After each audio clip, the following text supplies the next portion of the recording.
green. Are you an ultimate Eagles football fan? Well, you're in the right place. Ready? This is Birds 365, hosted by the new Mac and Mac, Jody McDonald and John McMullen. Here we go! Who collectively have covered and talked about more than 50 plus years of Eagles football. Kick off your day with Birds 365. You'll get debate. We love to argue. You'll get the real story from inside the locker room. And you'll hear from some of the great football minds from around the region. You're about to become an Eagles insider. Get in the game. Join Jody Mack and Johnny Mack and join the football community that flocks to Birds 365. Birds 365 starts right now. Welcome to the NFL. Let's go! Let's go! Go!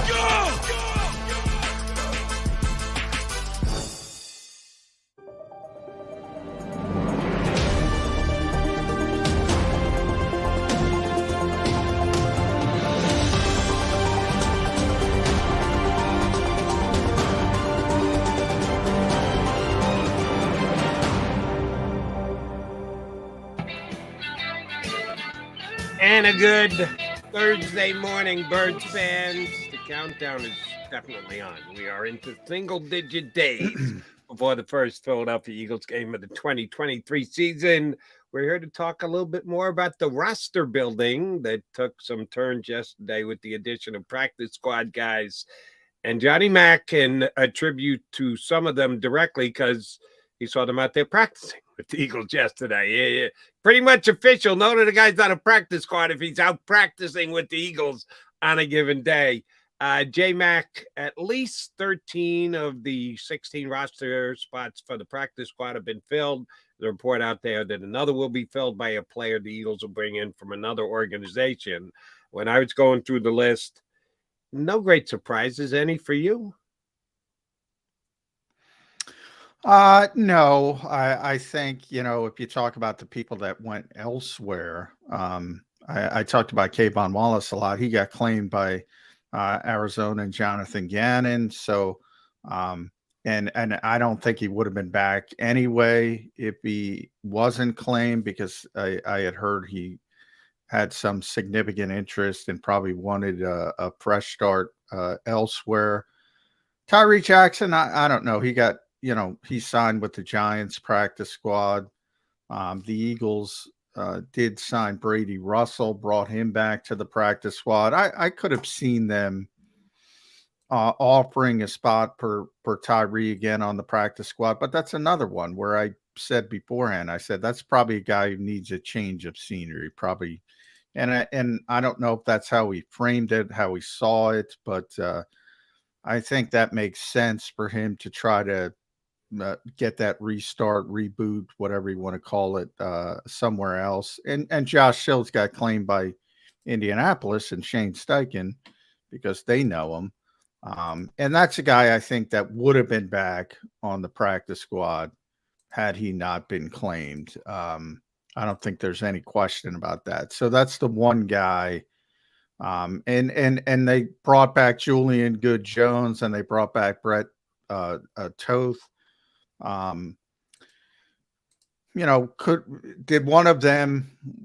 Was one of them behind Sills? Probably. One of them probably wouldn't have been back. But I think it's good they were able to get Toth back because of his versatility, and Julian Good-Jones can play a little bit of center, so he's got some versatility as well. So no earth-shattering surprises. They got 13 guys back and 24 waiver claims, Jody. So for all the hysterics, all the 24 waiver claims across the NFL, 11 teams claim players. Arizona claimed 6. So if you take them out of the mix, that's 18 and 10 teams. It is so overrated. And I guarantee you, Jody, we'll be here next year, hopefully, God willing. People are going to do the same thing. It's like they forget every year. It's You not that can't big of a expose him. thing. You know he's going to get grabbed. You Eagles have Yeah. to take him on a 53. You can't expose him. He's going to be claimed. 24 at least they did get 2 guys claimed. And here's the other thing you got to remember for next year, 365 days from now.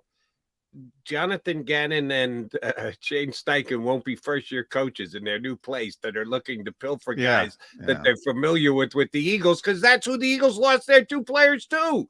2 former coaches who said, well, I just coach this guy. He's pretty damn good. Let's go. He's better than what we got. That won't even be the case next year, unless, of course, you think the Eagles are going to win the Super Bowl and lose 1 or 2 or more of their coordinators again next year, which is not impossible. Yeah, Brian Johnson could be a one-and-done guy, especially if the Eagles continue to be successful. Him especially.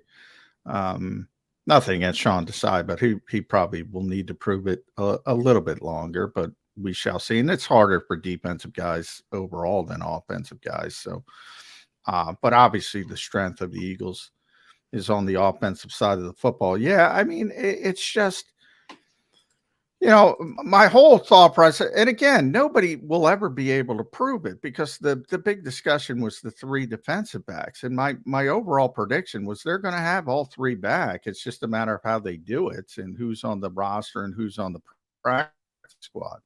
Now, you never know. I mean, I brought up Josh Blackwell last year. If you would have, he was getting claimed, I would have laughed at you. So, I mean, you never know what these organizations are thinking. So everything's a calculated gamble, but ultimately, and the 3 players I'm talking about are Eli Ricks, Mario Goodrich, and Mekhi Gardner, and they got all 3. They kept all 3. It's just a matter of how you manipulate and how he was able to keep all 3. So at the end of the day, it's successful. Understood, but if you still have doubts about whether Rick should have been the guy or Garner should have been the guy and who earned it, well, the Eagles still, doesn't matter. they're all on the roster, can decide that as they go. And that was my ultimate. Yeah, doesn't matter. Ultimately, doesn't matter. And now they have all 3, and it'll raise, and it'll eventually work itself out in the end. It matters to Eli Rick because he's getting compensated more for being on the regular roster than Gardner is. I'm not talking about from a personal level. I'm talking about from a fan level. They have, it's conceivable, as I said, it's conceivable because of special teams we talked about. On week 1 in New England, it's conceivable that Ricks and Goodrich aren't active and Gardner is. Simply because of special teams. Yeah, I would doubt that because the 2 guys, if everybody's going to be elevated, and you could only elevate 2 practice squad guys on any given day, is the punter and the punt returner. So I don't think Mr. Garner is going to be making it for special teams because you can only elevate 2. And but it's not done. There's a lot of speculation, and I know fans are hoping. Again, it's not done until Tuesday. I would say Tuesday before the Wednesday practice of next week. There's a lot of talk the Eagles are going to look at punters and potentially sign a punter, and if that comes to fruition, so there's a lot of dominoes still to fall. Obviously, if they don't sign an outside punter, then they got to elevate Aaron Cepas. They could also say, Alameda could do it for a week. Justin Evans can do it for a week. There's a lot of ways they can go. I'm just throwing out possibilities, but ultimately, and Howie was very clear on this, it's not 53, it's 69. He said it a couple times, and the Eagles believe that. And they decided to keep a group that they thought had, there's, as I said yesterday, there's no question that they thought Ricks was more susceptible to be claimed than, and even Goodrich, than Gardner. And that's why they did what they did. But ultimately, they got all 3 back, which I thought would happen. Right. But do you think that they would if they had to make a choice between elevating a punt returner and elevating a coverage guy like Garner, you think they choose a coverage guy over an actual punt returner? You think they No, go not with right now. Not right now. But I'm saying if they sign a punter, right, that takes punter off the equation. Then you could elevate a punt returner and a coverage player. So there's still, if you ask me right now, they have to elevate a punter. Have to. They don't have a punter. So that's 100%. But if they sign Braden Mann or somebody like that, well, no. I mean, that's out. Then they're not going to elevate a punter, and then it changes things. As far as punt returner, I think there's at least a chance that they let Alameda do it, or even Justin Evans. Lesser for Justin Evans because I think he's going to have a big impact on defense. But I think there's at least a chance they let Alameda do it. And when I asked Howie about special teams, he said, we're going to make sure Michael Clay's comfortable. Well, if he's telling the truth, and he might not be telling the truth, if he's telling the truth, then he's going to elevate somebody on game day. I don't know who that is. It might be Van Sumeren, but he's going to elevate somebody to make Michael Clay more comfortable. Now, if he's just talking out the left side, I always say, you know what I say, Jody, nobody's under oath in these press conferences. Right. He might be just blowing smoke up the you know what, but if he's telling the truth, he's got to elevate somebody to help Michael Clay feel comfortable. All right.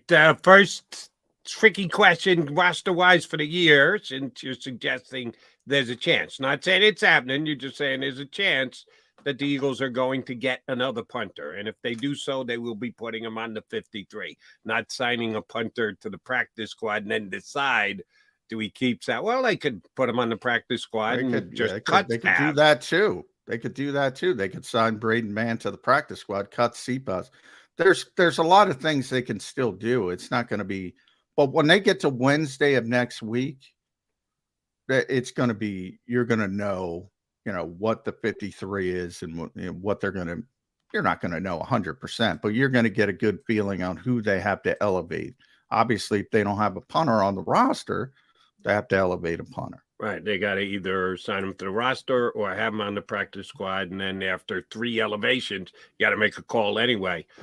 Who of the men on the 53-man roster, I guess this is the way I should ask the question, who's number 53? Who is the most likely guy if they want a Braden Mann and he says, well, I got other teams that I'm talking to that are going to sign me straight to the roster. Why would I go to the Eagles practice squad when I can be the punter in another town? I'd prefer the Eagles, but if you're just offering a practice squad, I'll see you in week whatever if the Eagles play that team this year. Who's the guy most likely to get cut if they need to add someone from outside the organization? Well, I think the 53rd guy on the roster, and I don't think he's the 53rd player from a performance standpoint, but I think the 53rd guy on the roster is Grant Calcaterra, because I don't think you need 4 tight ends. Yeah, but you only got 4 wide receivers. Yeah, I know. And I was told to watch wide receiver on the waiver wire for the Eagles. The Eagles weren't awarded any claims, but I can say definitively that they did not claim a wide receiver. And the reason I can say that is there were no wide receivers claimed. None. So there was 0 wide receivers claimed out of the 24, 0 wide receivers. And let me double check that, but I meant to make a note of it, and I recall scanning it and didn't see a receiver. Yeah, I looked at the list. I'm not remembering a wide receiver off the top of my head. So I'm going down it right now as we speak. There's only 24, so it shouldn't take long. No, 0 wide receivers were claimed. Right. So definitively, they did not claim a receiver. Now they brought back Devin Allen, they brought back Britton Covey, they brought back Greg Ward, and Nada, and Joseph Nada. So they do have 4 wide receivers, a lot of bodies on the practice squad. Exactly.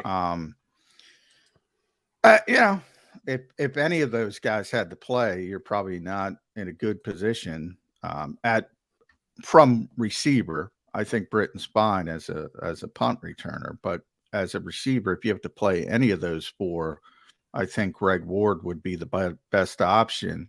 And we know Greg Ward. We know what he can do and what he can't do. Right. But my question to you is, because they are a little short at wide receiver and on game day, they're not going to elevate anybody on game day. So they're going to have to make a decision if they're going to add a wide receiver. They got the elevations, again, only 2 per week and only 3, and then you got to add a guy to the roster. I would think Contavious Street has got to be more sitting on eggshells than Grant Calcaterra, because if Contavious Street is let go, so what? They're down to 6 defensive tackles, which is probably more than you need. That's not a bad thought as well, because hey, I'm the first to say, you know, I get their thought process of wanting to keep the best players, especially with the changes with the practice squad, allowing veterans on the practice squad, the more liberal IR rules.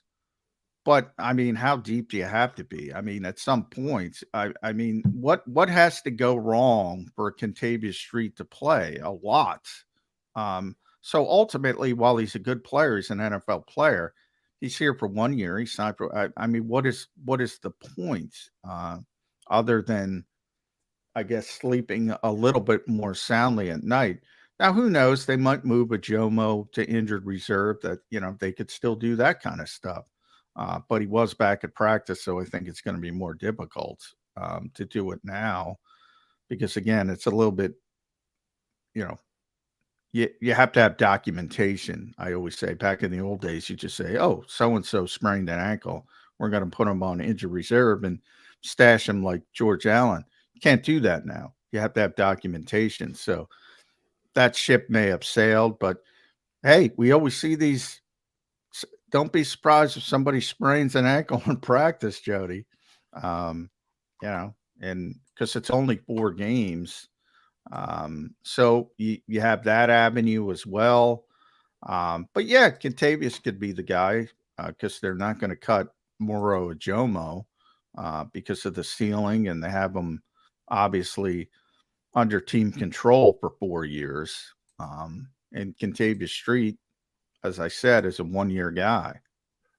And one other guy who I was a little surprised with, I thought he was going to be on the practice squad. As we said, it's going to be all Eagle guys that were cut that come back, except for the cornerback that Tim McManus was reporting from, who was it, Denver, that they picked up? Chargers, I think. Chargers, right. Name. I knew it was somebody in the AFC West. But that has not been made official yet, right? No, not been made official. Probably will be today, but not definitively. But yeah, but yeah, expect that. So that'll be 14th, and they still have 2 more open spots, right? Which is smart to give themselves some flexibility. That so that I think that's the way to play it. The Eagles have played that well. I thought for sure. Now, as far as I know, he hasn't signed with any practice squad. I'm sure his agent is talking to other teams. I thought Nicholas Morrow was coming back. With only 3 linebackers, the fact that they signed him with no bonus money whatsoever kind of tips the hand that the rest of the league isn't as high as Nicholas Morrow. Wasn't like he had an unbelievable preseason, put something on tape, and the team was, well, we got to get him. Kind of like the Eagles picking up Albert O. Damn, got 100 yards in a preseason game. Let's go out and get that guy. Nicholas Morrow didn't do that with his preseason here in Philadelphia. They didn't bring him back. They're still woefully short at the linebacker position as far as I'm concerned. Yeah. You think that's still a possibility, John, that they will talk to him and fill one of those 2 openings still with another linebacker? Well, I think you hit the nail on the head. I think, and I think I mentioned it yesterday on the show. Nick's the kind of guy who's probably going to wait a little bit and look around and see if there's another, maybe a better opportunity out there, and maybe you circle back, and he is back eventually. You're saying something that happened with Anthony Harris, if you remember, you know, when he got cut after the Eagles how long traded. did he wait? When did the Eagles re-sign him? Like, well, he was back and forth.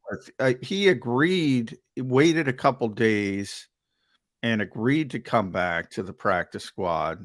But then Denver stepped in and signed him. He had a relationship with George Payton from Minnesota, and he went there, and then he came back. So he was back and forth all year. But he was a guy who was, he was going to be a starter on August 29th, and all of a sudden he's off the roster, and he's like, all right, I'll come back. And then you got, George Patton came in, and he went elsewhere and ultimately came back, as I said. So I think a similar thing's going on with Nicholas Morrow. You wait and see. You still have a little bit of time. As I said, Tuesday of next week is the big day. You want to have everything settled by then, so everybody's in line for your plan for New England on Wednesday for practice. So there's still some time, and you're going to see some moves around the league. And obviously here, because the Eagles have those 3 spots, and we know one of them. Still some time. I'm going to go out on a limb here and say Nicholas Morrow does not return from whence he came. That the Chicago Bears spent enough money on linebackers already that he's not going back to Chicago. He's not going back to the Windy City. Just thought. All right, he's McMullen. We got to keep the segment going because Tone's internet dropped, so we can't go to the break. So, and we can't bring up John Stolnis. We're hampered. This is one of the things with StreamYard, Jody. We can't do things on our own, and we have to rely on a producer. So hopefully, and John, I see you there. Hopefully, I wish we could bring up. John's waving to us. Let's wave back. Yeah. I think I can add him to the stream. All right. Hey, there we go. Yeah, I did it myself. So there you go. John Stolnis. We'll issue the break, Jody, and bring John Stolnis right in. Good to see you, John. Good to see you guys too. Yeah. Well, we can see a quarter of John. Are you getting the same? Good effort, Stolnis. I'm working on it here. I'll fix the camera. There we go. I did have a whole John, but now I'm only having a quarter John. Let's see. Right. Let's see why. I feel like the guy from Home Improvement, where you could just look over the fence of Tim Allen's backyard. Yeah. Yes. Let me try to remove you, John, and then add you back. Let's see if this works. Because I had You're really working this? I got no idea how to do that. I'm surprised that you even know what you're doing, McMullen. Well, I'm just adding him to the stream. But if it's not going to be a full picture, and Tone's still working to get back. So we're doing it's not going to be a full picture. So nice. All right, John, do us a favor. Hold on. Hopefully Tone will be back. I am technically not proficient enough to figure out what the hell is going on, other than to add him to the stream, and he's not fully there. And we need a full John Stolnis. I think. If we can get Stolnis up in a quarter set, all right. If you want him up in the quarter, yeah. All right, let's add him. He is dexterous enough that he can move a little bit. I will and give us a quarter shot. That's perfect. Give you the quarter shot. One thing is we got to hear what he's got to say. There. Now he might not be as ugly as you and I, McMullen, but let's be serious here. Nobody's turning. But now that see the problem is now we're cut off as well, and the powers that be here are not going to like this for the. Yeah, but what do I care? You just got to crouch down a little bit. Let me repeat myself. Nobody is tuning in for the beefcake aspect of this show. They're tuning in. Well, for maybe they are for John. Knowledge. Don't lump John in with us. Don't lump John in with us. All right, John. On this show, John is the tallest midget in the circus. We'll give him that much credit. Thank you. I appreciate that. He's towering over us. Yes, I will certainly agree to that. Well, you didn't have to go accurate so quickly, John, but I'll let that pass. We'll stop with the shtick and we'll go with the roster, obviously. Your immediate impressions, any surprises, anything stand out to you? They went deep on the defensive fronts. Yeah, I mean, you look at how many defensive linemen they kept. I mean, it's pretty clear that they really value how they're able to cycle guys in and out, and that they expect that to be a major part of what they do defensively. They just keep running waves and waves of pass rushers at people, and that could work again. I mean, they are so talented.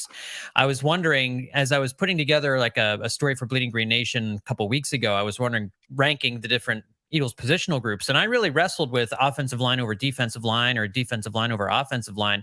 And I think it's the defensive line is their top positional group right now over the offensive line, and I agree. Yeah, that's saying something, considering the Eagles' offensive line might be the first or second best offensive line in football. So they have really built this team to excel in the trenches, to out muscle and out athleticize.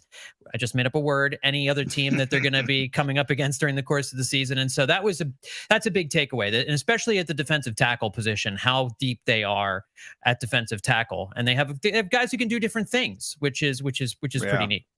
And I think one of the interesting things is what they've done at wide receiver. They are very thin at wide receiver. I know, like you guys mentioned just before I hopped on, they did bring a few guys back to the practice squad, but none of those guys are really, like, if Devontae Smith goes down or AJ Brown goes down, there's no replacing either one of those guys anyway. But you really would like something better than Greg Ward or Cubby or Devin Allen's not going to make, run any routes this year or anything like that. So there's really nobody out there that you can see that you could go grab right now to be like your number 5, but somebody you'd slot in there to run routes as the X or the Y. Jalen Reagor's out there, John. Well, good point. You're right. My point remains. There's really nobody out there that you'd want to go get. So, but I mean, overall, the roster, you just look at the names and you read it down. And while there are some interesting decisions made in some of these different position groups, this is a phenomenal roster. This is one of the most talented rosters we've ever seen. And I wasn't so sure after the Super Bowl last year that they were going to be able to put together a roster as good as the 22 roster. I'm not sure this is as good as the 22 roster, but it looks to be as good right now. It's a little different, but it could end up being better. I do agree with you on that. But on that best grouping on maybe the most talented roster, what's Derek Barnett's role with the 2023 Philadelphia Eagles? Yeah, that's a good question. I think he is a candidate maybe to get traded by the trade deadline, especially if he can get on the field at all. But I think he's a depth piece right now. I think if somebody gets hurt, like if Derek Barnett gets hurt, heaven forbid Hassan Reddick's thumb, gives him is a setback or whatever. Good sign. Nolan Smith had missed 5 consecutive practices, but he was back at practice. So that's a good sign. And that makes, Derek less important if Nolan Smith is able to play. Mm-hmm. It is a nice insurance policy. But I kind of talked about, and Jody brought it up with Kentavious Street as well at defensive tackle, John. Like Kentavious a good player. He's an NFL player. He belongs on an NFL roster, but at what point, what would have to go wrong for Kentavious Street to get on the field? Quite a bit. So you look at some of these lighter positions, wide receiver, you mentioned, linebacker, maybe even more so. Does it make sense to maybe keep a less talented linebacker than Kentavious Street, or maybe a 4th tight end in Grant Calcaterra, or maybe a less talented wide receiver than those guys? We're nitpicking, which that tells you how good the Eagles are roster-wise when you nitpick this kind of stuff. But hey, why not? Well, and it sounds like they're stashing some guys on the practice squad that they can elevate in the first couple weeks of the season and then make a decision on after that. So there's the possibility, like they're going to have these 3 wide receivers that they went out and re-signed to the practice squad, guys that they like too. They might bring up, to be a 5th wide receiver on game day, that sort of thing. But yeah, it is interesting I like the idea of getting your best 53 and kind of going from there. And maybe with a guy like Kentavious Street, if another team has an issue at defensive tackle with injuries or something like that, maybe you can get a 6th round pick for him or 7th round pick for him or something like that. I mean, maybe you stash these guys on your roster knowing you're deep enough that You can trade one of these guys. I mean, and that may not even be Street. It might be somebody else. But I mean, the Eagles are playing a couple of unproven guys in different positions, and so there's a little bit of mitigation there. And I think that with linebacker, I wouldn't be at all surprised if it's we don't really know what Sean Desai is going to do with his defense right now. But if you look at the depth chart, they've got Nolan Smith listed in among the linebackers. Maybe he plays some linebacker in some situations, and that's how Derek Barnett gets onto the field in different ways. It'll be very interesting to see how they utilize all these pieces, because you've got two new coordinators, and we don't really know how they're going to utilize these different guys just yet.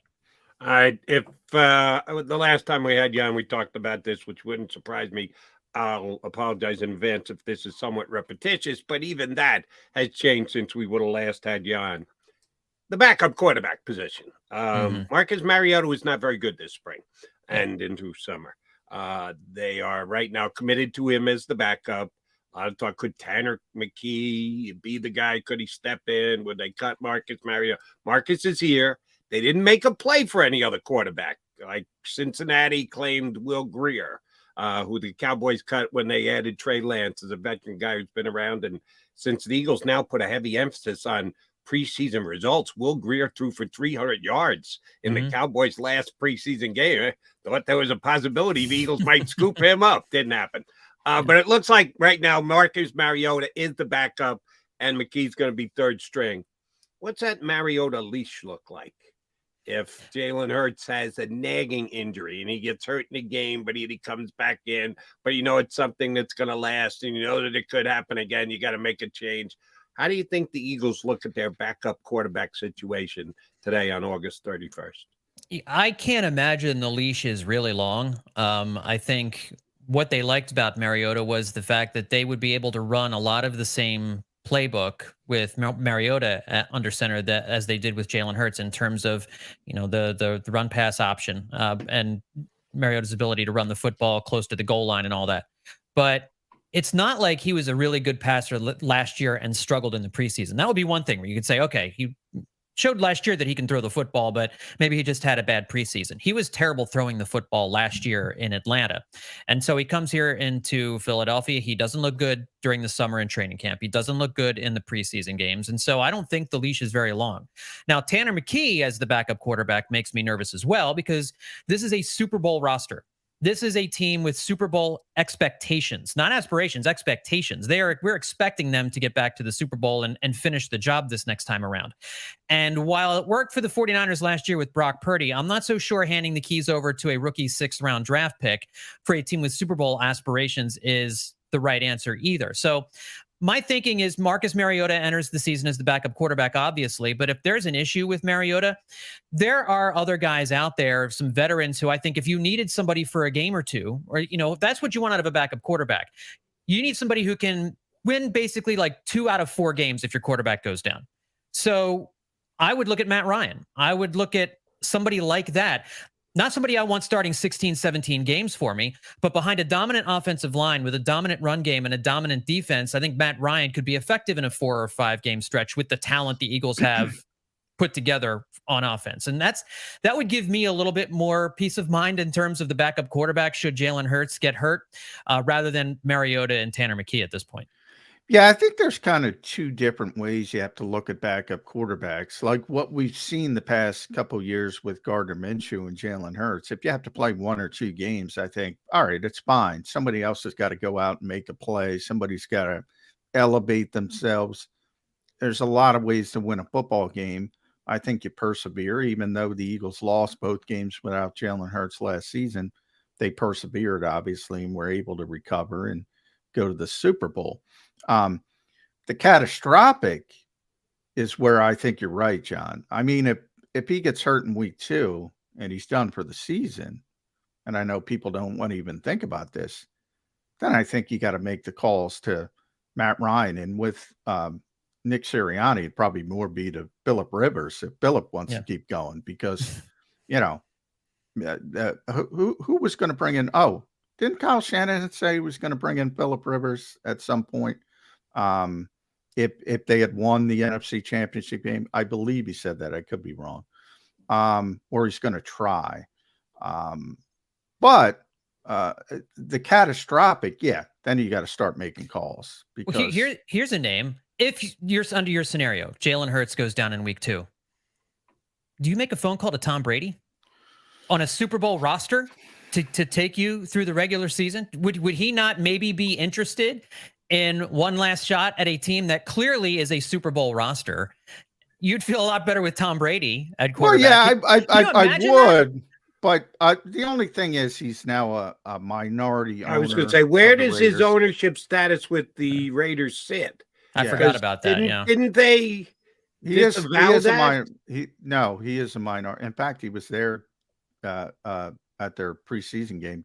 He was there with the quarterbacks, giving them a little, let's go out there and do it, boys. He is a minority owner. He would have to divest. I mean, he could divest himself and just stop and go back. But I think just because it's Nick Sirianni, I think the most likely scenario would be Phillip Rivers, because he loves the guy beyond belief.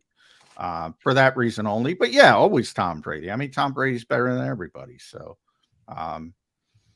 if he wants to play and he wants to go through all that divesting stuff. But I think from an Eagles perspective, and by the way, I don't even know if they would do that. I'm saying I would do it. I'd make those calls to Phillip Rivers, Matt Ryan, whomever, not Nick Foles.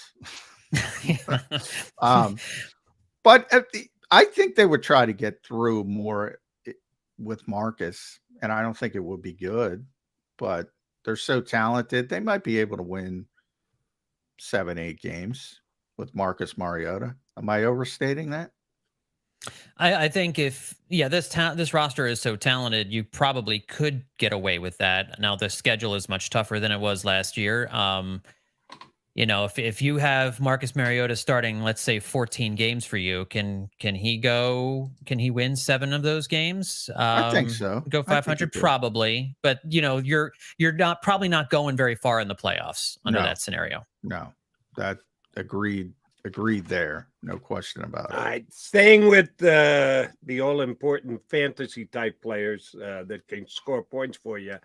I need your updated take on the running back situation for the Birds as well.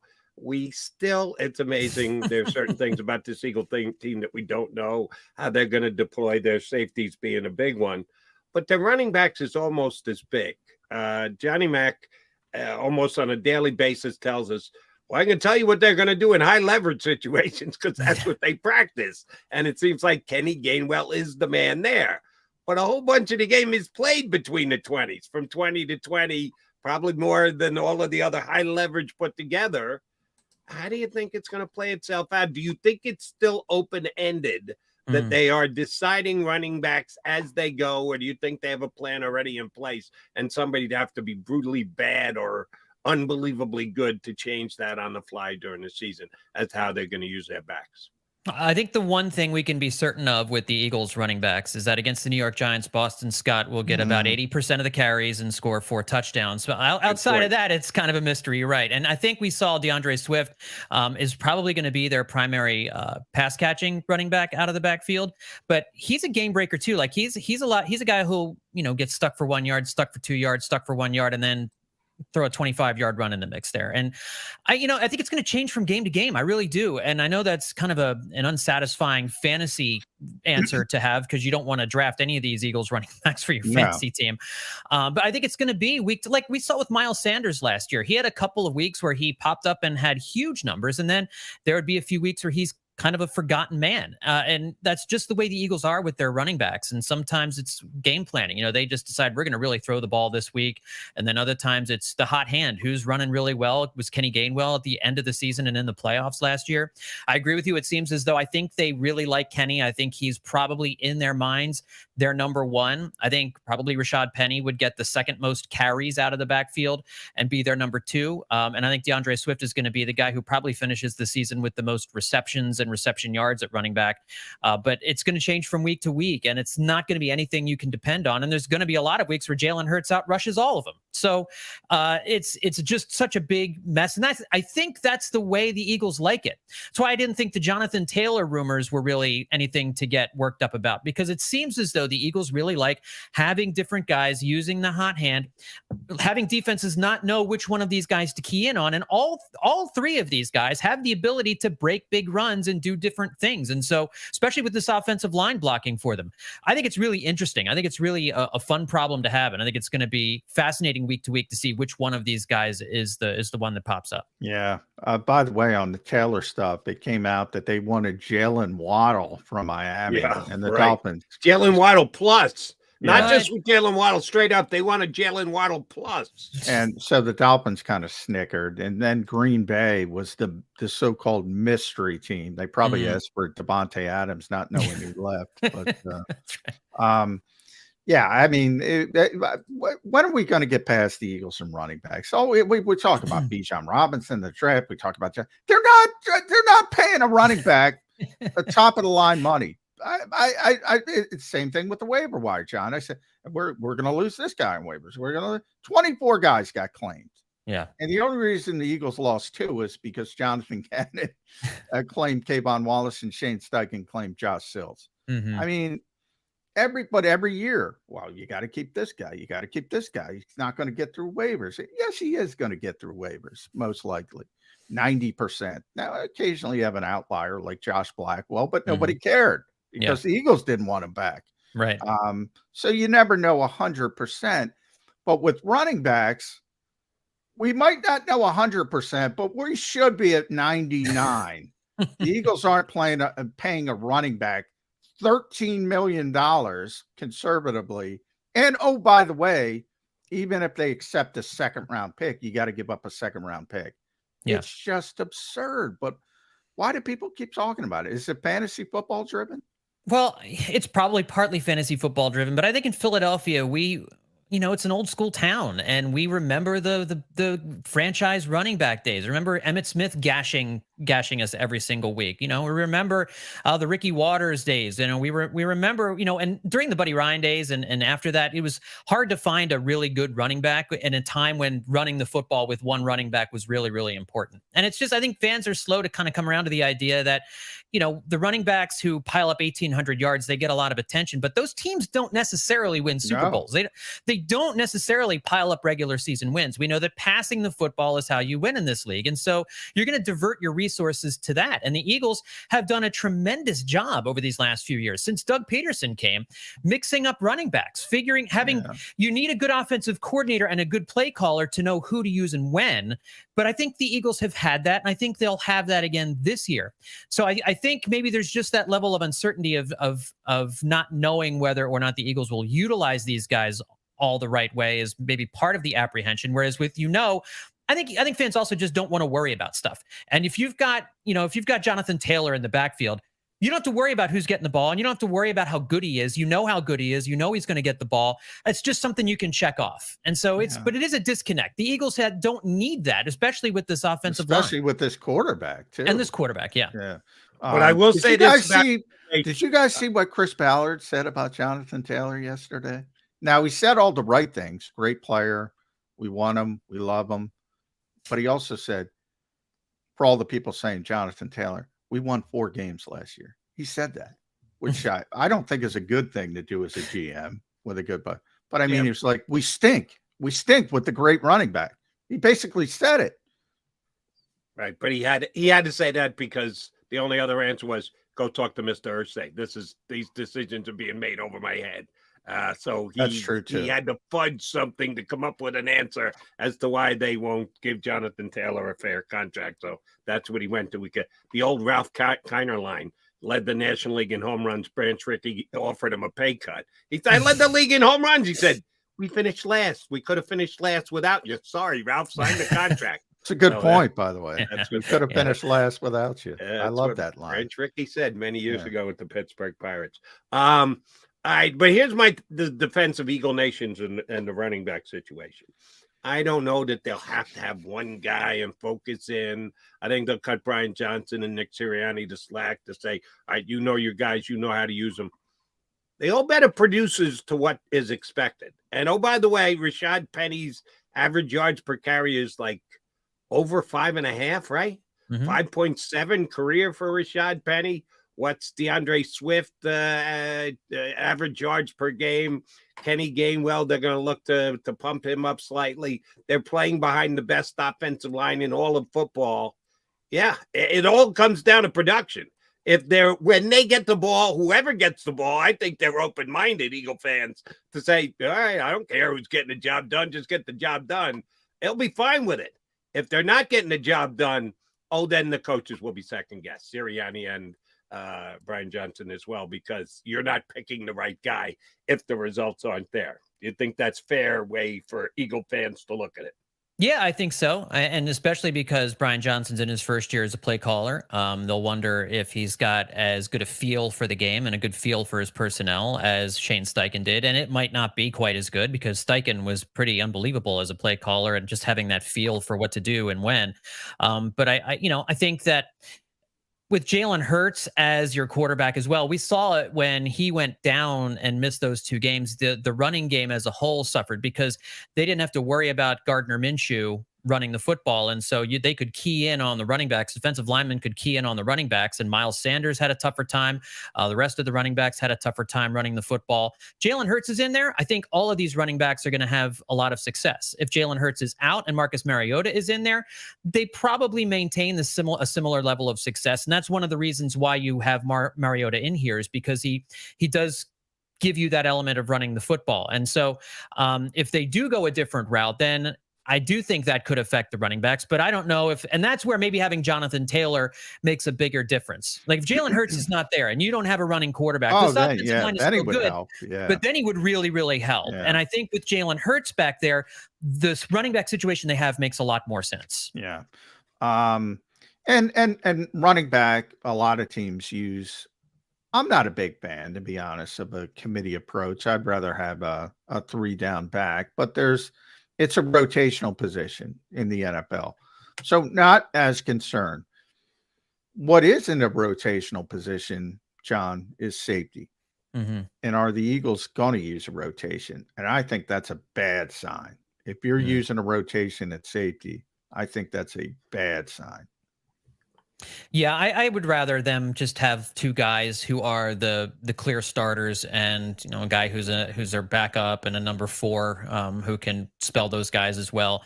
Ideally, you'd like to see Blankenship, and you'd like to see Sidney Brown. I mean, it seemed like he had a pretty good camp. You'd like to see those guys be the guys. I mean, I know Terrell Edmonds is going to get a chance to, maybe he'll be the starter.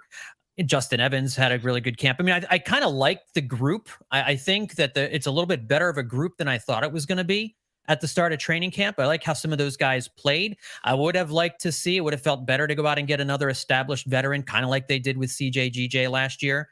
That opportunity apparently just hasn't presented itself yet.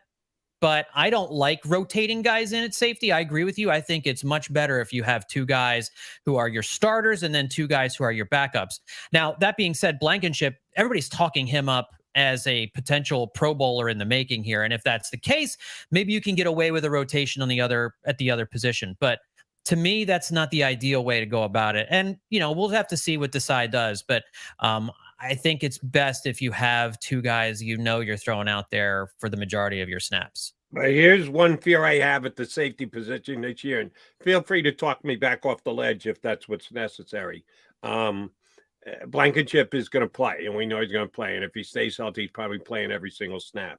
If either Evans or Edmonds grabs the job, get first play in New England, and they're playing well, and they end up playing almost all the snaps, I get it. I'm good with that. Somebody can win this job, and I think it's a veteran guy right now who's going to get the nod for game 1.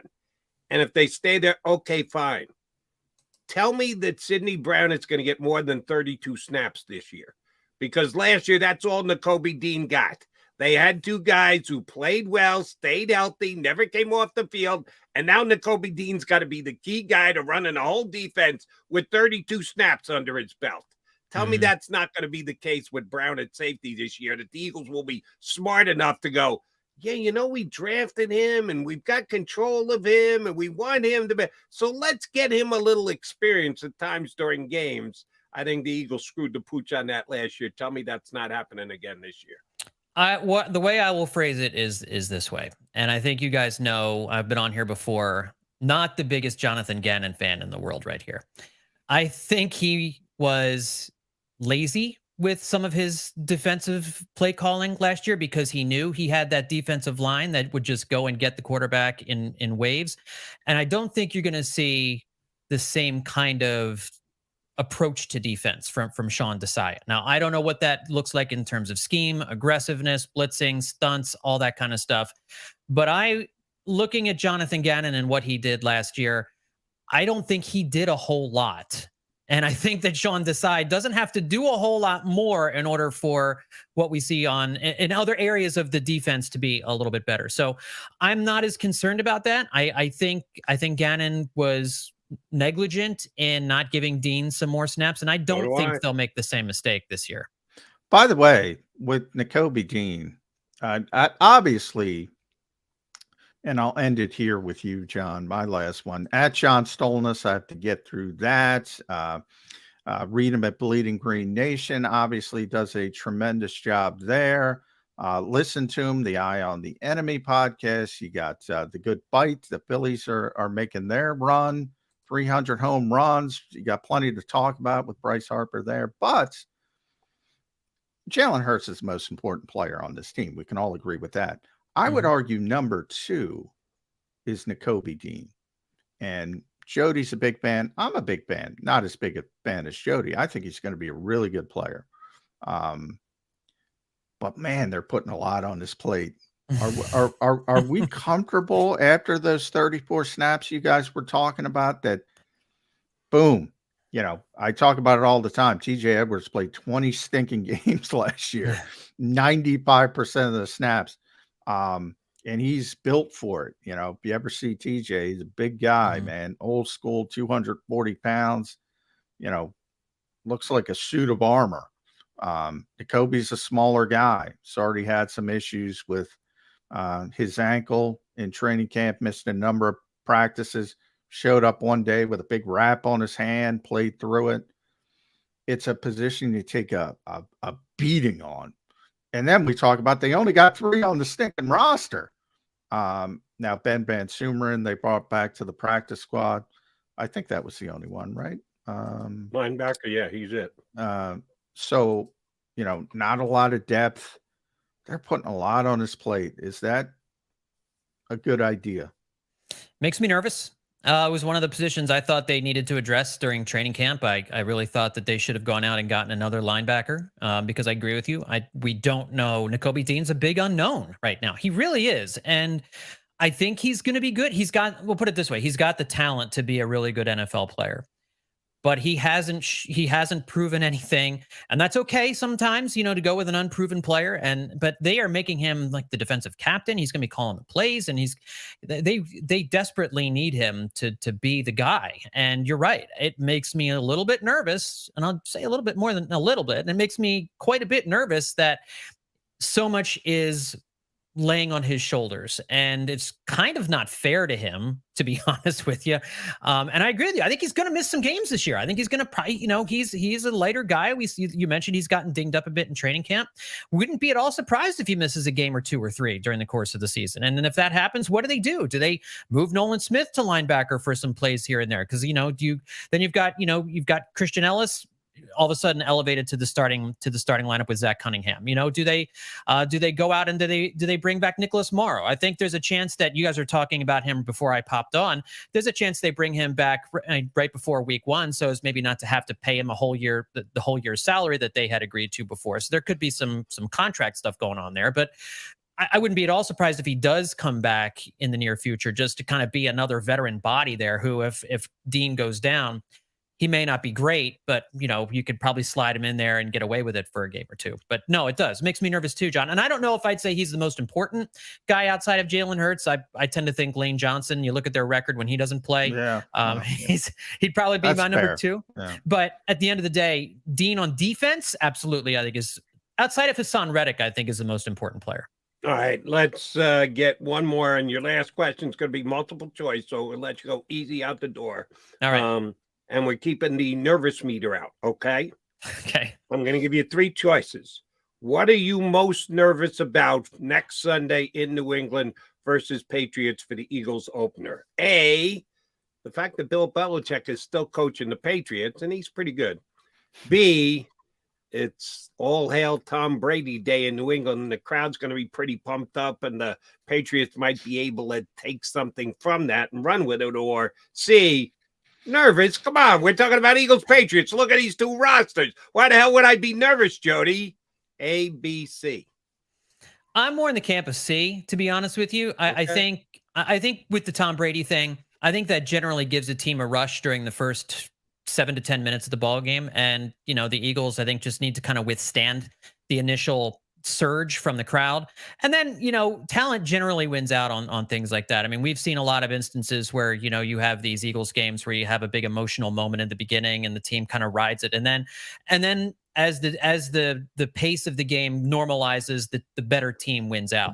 So I think the Eagles are a much more talented team than the Patriots. And I hear you about Bill Belichick. He's still a good coach, but I don't think he can magically make up the difference in the talent gap between these two teams, especially if Jalen Hurts is the wild card with anything. Jalen Hurts can sometimes mitigate any of this extraneous stuff that we worry about, because he's a metronome. He doesn't fluctuate. He's the same guy no matter the game and situation and location and all that. So it's amazing how much my confidence in this team is just mirrored with my confidence in Jalen Hurts and his ability to keep the team on an even keel, and for the coaching staff to have the team ready to play in week 1. And I know last year in Detroit, it looked kind of shaky week 1. The offense was really good. The defense wasn't so good, but Detroit, as we found out as the season went along, was a legitimately good offensive team. And I think this year, coming out in week 1, it's always weird. Week 1 is always weird in the NFL.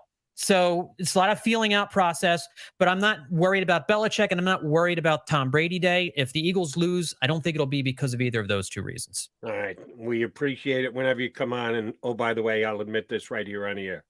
I'm not just going to borrow. I'm going to outright steal. Metro. I like it. I already made a note. I got to steal it. Yeah. How great is that? Right on point. That's why we have John Coleman on the show. He says smart things like this, and we will continue to have him on the show as the season plays itself out. If you like John Stolnis, hit the like button right now. Stolnis, you're picking us up here. We appreciate it greatly. Whatever you do, check out his Eye on the Enemy podcast and Bleeding Green Nation. John, we'll talk to you again in a couple of weeks. Sounds good, boys. Thanks for having me. Thanks, bud. Stolnis. See what it's on Birds 365. Never heard anybody call Yeah, like it. Like it. Jalen Hurts. Making a note. Metronome. That is exactly way to go, what John. Jalen Hurts is. Good point by JS. All right, McDonald and McMullen, we got to get our first break in. That's right, first break. Yeah, you got how about that? 7 straight minutes of Birds 365. Be thankful. Not good for the sponsors. We got to get it in. Got to get it in. Got to make the sponsors happy. We'll get the commercials in. No sweat. We got an hour and 5 minutes to go. McDonald and McMullen, a.k.a. Mac and Mac on Birds 365.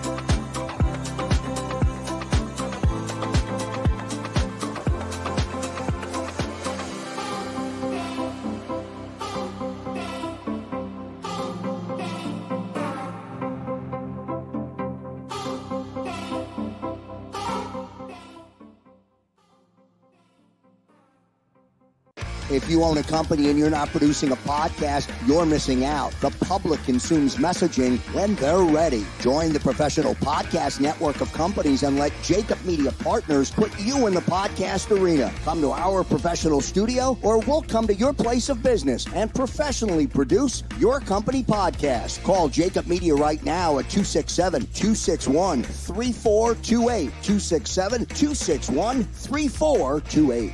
Heading down the shore, have a ball once more. Here, imaginations run wild and time stands still. Because here, you can find the best of the Jersey Shore, all on one 5-mile island. So leave the old you behind and get lost in the woods.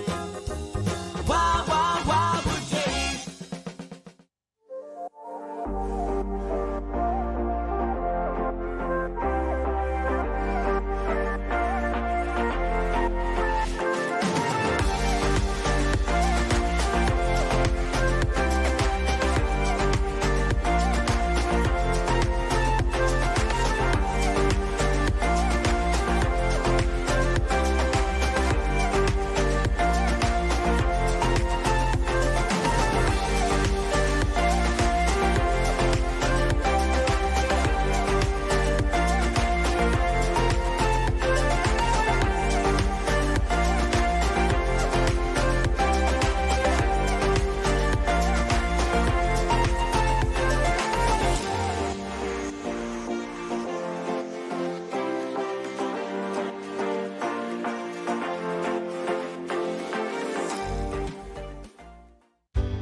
Go passionately.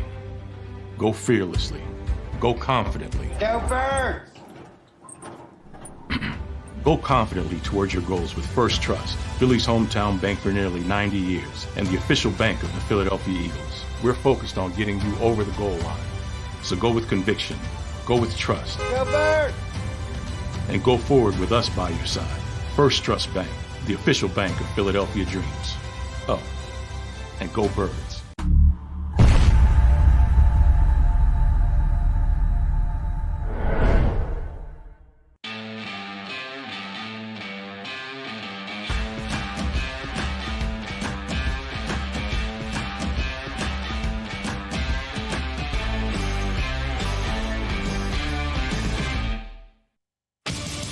The greatest fans on earth. It's a bold statement, but would you expect anything less from Philadelphia? 58 years of heartache creates a toughness, a grit, a resolve not found in most. Sure, our prayers were answered, but now that we've had a taste, we're looking for more. Pondley Hockey, official partner of the Philadelphia Eagles. Go to get your game on. Go for the beers. Go for the cheers. Go for the hit and the hits. Go for the stakes and the stakes. Go to get your parlay on. Go to get your party on. Go for the scene. Go for the screens. Go for the gallery. Go for the win. Go to Ocean. Visit theoceanac.com to plan your visit. EAGLES, Eagles.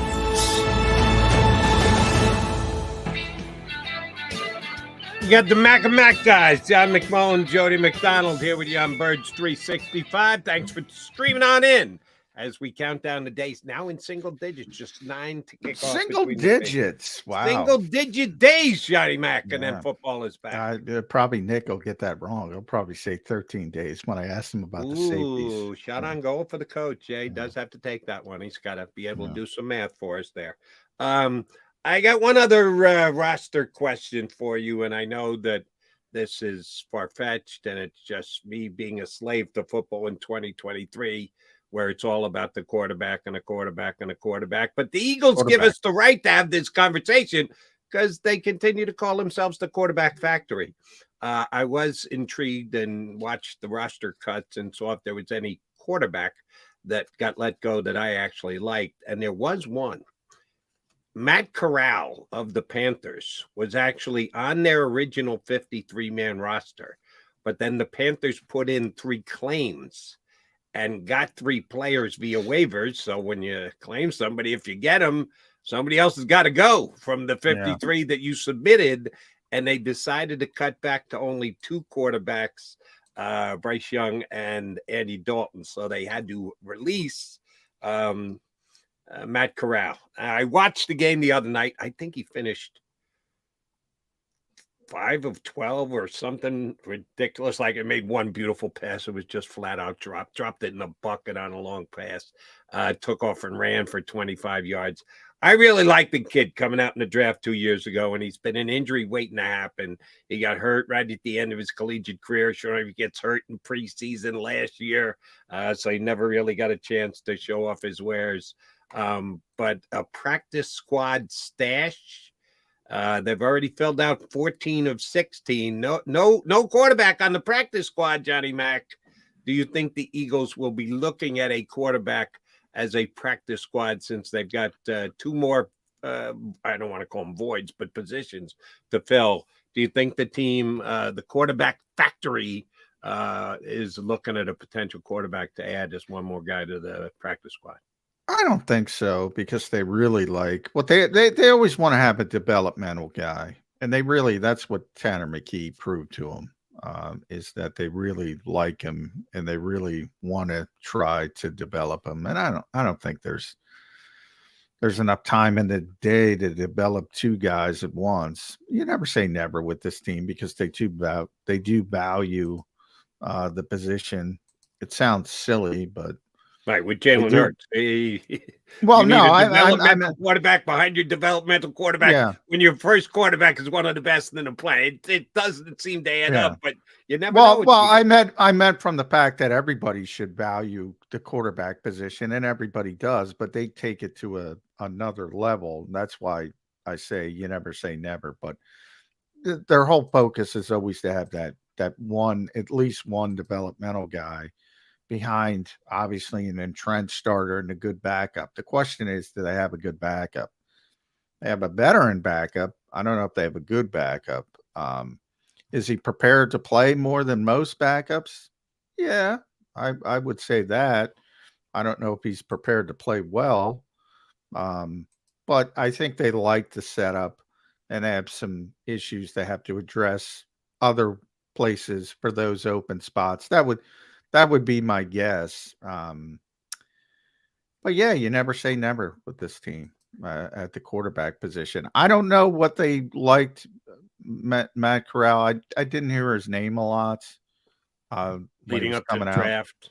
Yeah, so I don't get the feeling that he was a guy on their radar, but you never know. Just because I probably never asked about him, so I was a fan of the player. That's why I asked. I liked him when he came out in the draft. I've never heard the name in relation to the Eagles, but okay, just asking. I do have another question for you that I don't even know it's going to be handled.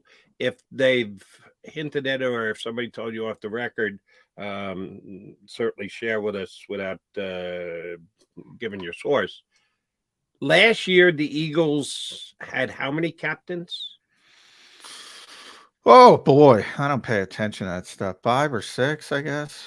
Right, but you told us Darius Slay was really was a pumped captain up because they made him the captain. Had never been a captain before, so it matters to some of the guys on the team. Do you know the process by which they're going to select their captains this year? Well, last year was completely player vote. It's typically player vote. During the COVID season, Doug just named captains because of all the issues. But that was obviously an outlier.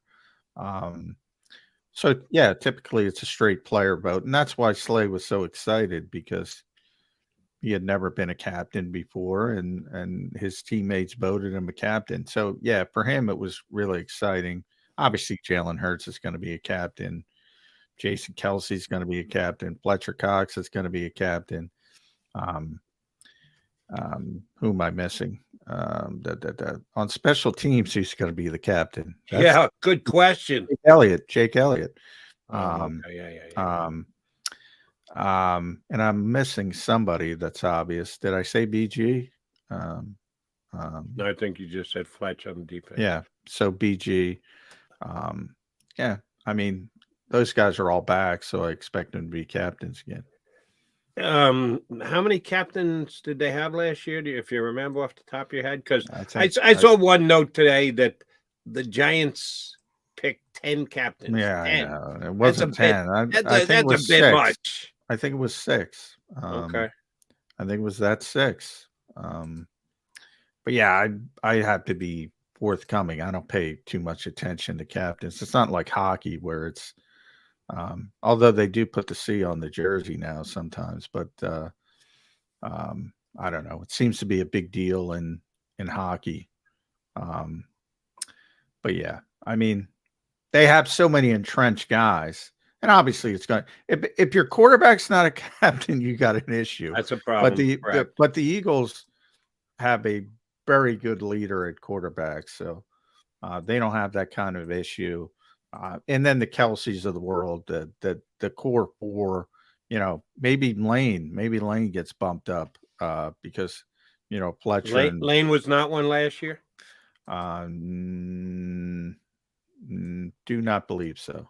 Okay, not 100% because I don't. Yeah, and I'm with you. It's certainly something worth noting. And because I remember you telling us about it, Slay was as jacked up as he was because he didn't know it was coming, and then he got it and he took it seriously. And I think it's certainly something that you should acknowledge when the season starts. Does it play a big deal during the course of the season? No, I don't think football captains do. So I know where you're coming from, but there's a couple guys that I'm interested in this year. If they would get named. Hassan Reddick had about as good a year as you can have. He was runner-up for Defensive Player of the Year in the National Football League. If that doesn't merit getting you captain status, I don't know what does. So that's the reason why I kind of brought it up. I'd be interested to see, and Hassan has been a well. Now, see, I will say from the Eagles' perspective, on it, there's very few teams. In fact, there's no teams that have, the core four, whatever you want to call it, that have been here for over a decade. Unless you want to go to the Giants route and name 20% of your team captains. I mean, you can't name everybody a captain. So it's one or the, like, you're not going to take it away from BG and Jason and Fletch. So you have to add, and you can name 53 if you want. Right, they named Slay last year, right? Yeah. Slay wasn't one of the core four. So no, but for the most part, yeah, I'm saying if you want to keep it there and you're going to name a special teams captain, so presumably they're not going to take it away from Jake. Unless you want to go to the Giants route and keep adding people, which you can do. I guess it depends on how you want to handle it. Well, if they were at 6 last year, if they went to 7, I would not say that's going to the Giant route, which is 10. 10 kind of grabs me as over the top. And oh, by the way, the Giants don't have guys like BG and Fletcher Cox and no. What was their list of 10? How did they get to 10? I just saw that they were at 10. I didn't even know who the 10 were. I'm sure the quarterback is one. I'm sure the quarterback is one. I hope the quarterback is one. I hope. With the animus between Saquon and the Giants, I don't even know if you'd want to make him a captain. He didn't sign a contract extension. He did. That's right, he did. So at least he's good to go for this year, but I don't know if he would want to go there. I'm just very intrigued as to whether Hassan Reddick would get, because he seemed, and John, you got a chance to talk to him a couple times during this offseason. Would you not see, and the Eagles get to choose who goes to see the media and the like. Do you not think that he has been established as a leader of this team? Not along the lines of BG and Fletch, but 1 year in, that he's kind of a spokesman and a leader for the group on the defensive side of the ball? Yeah, I mean, he's a great player. Yeah, he's one of those guys that's accountable, that always talks, good or bad. So yeah, I'd have no problem with it. I mean, I don't know if he's going to politic for it. Ultimately, it's a player's vote. So he doesn't strike me as a guy who's going to go out and say, hey, vote for me to be captain. But if he was a captain, it wouldn't surprise me, and it'd probably be well-deserved. I mean, to me, that's the word I just used, accountable. Are you accountable? I mean, to me, that makes you a leader, and he's accountable. So, right. It wouldn't, and I do have the Giants list. It's Daniel Jones, Saquon Barkley, Andrew Thomas, Darren Waller, Dexter Lawrence, Leonard Williams, Bobby Okereke, the linebacker, Dory Jackson, Xavier McKinney, and Graham Gano. There's your 20% list of team captains, almost 20, for the New York Football Giants. And the one that jumps off the page, at least for me in that grouping, is Darren Waller just got there. Now, I've been saying all season that was an under-the-radar pickup by the Giants. I think Waller is one of healthy. The physically most gifted tight ends in the entire National Football League. And right, if he's healthy, he's a potential top 5 tight end. Yeah, he's a good player. But he's got to stay healthy. You told the story about when he came in with the Ravens, as right? a rookie. He was a rookie wide receiver. He wasn't even a tight end. And he just killed the Eagles, especially with contested catches in the red zone, because he's, big guy, 6'6"ish. But he was really skinny at the time because he played wide receiver at Georgia Tech, ultimately his body filled out. Yeah, he's gifted, but he's been hurt, and you know, he's staying on the field, got to stay healthy. Yeah, is his complete key, and if he does, he's got a chance to be a weapon for the Giants. Still think the Eagles are better than the Giants, but I give the Giants credit because they got him for a song during this offseason, and he must be doing a job up there if he got a captain's nod. Although, as we also know, it's 10 deep. A lot of captains on that Giant team. I'm intrigued as to see who the Eagle captains are going to be. All right, he's McMullen. I'm McDonald. We are the Mac and Mac guys here on Birds 365. We are scheduled to talk to Eric Edholm, and I got a text from Eric, says he should be good to go. I texted him earlier. Yeah. Said, you good to go an hour from now? And he gave me the big thumbs up. So yesterday, unfortunately, Eric had to duck out on us. Got an assignment right before the show was supposed to start, but he told me he is assignment free today, and he's going to join us next. Always does a good job when he jumps in with us. Eric Edholm from NFL.com. Going to be up next here on Birds 365.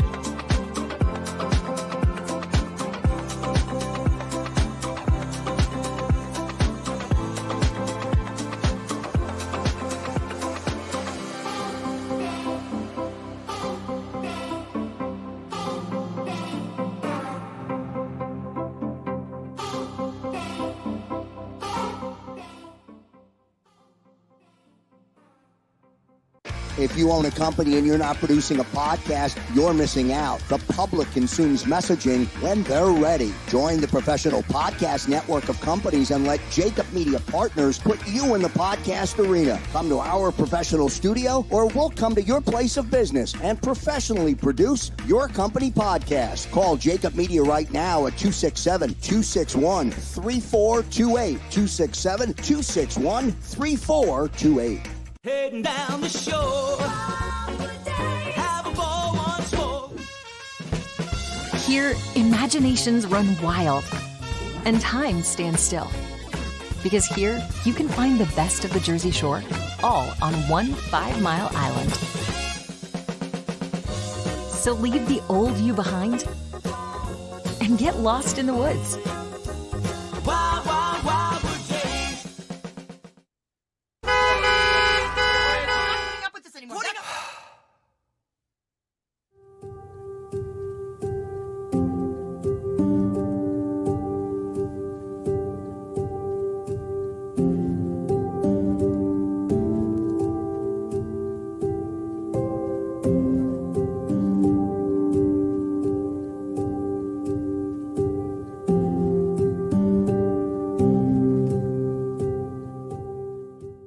Score and save in southeastern PA and Delaware with Colony Pools this football season, and let the experts close your pool with a custom Merlin safety cover in green for the birds. And if you join our Winter Watch team, we'll give you another 20% off, and Colony Pools will handle it all.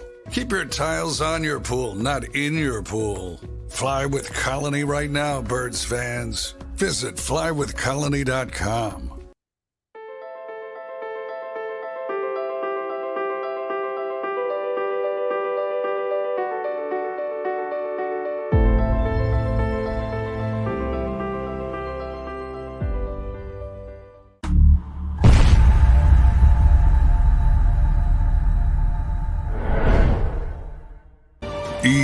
EAGLES, Eagles.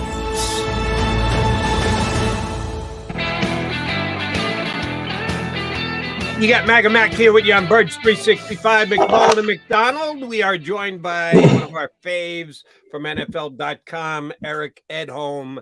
Eric, good to see you. Appreciate you jumping on with us this morning. 1 week. 1 week until the first game in the National Football League. That would be the Kansas City Chiefs against the Detroit Lions on Thursday night. So what do you do for the next week?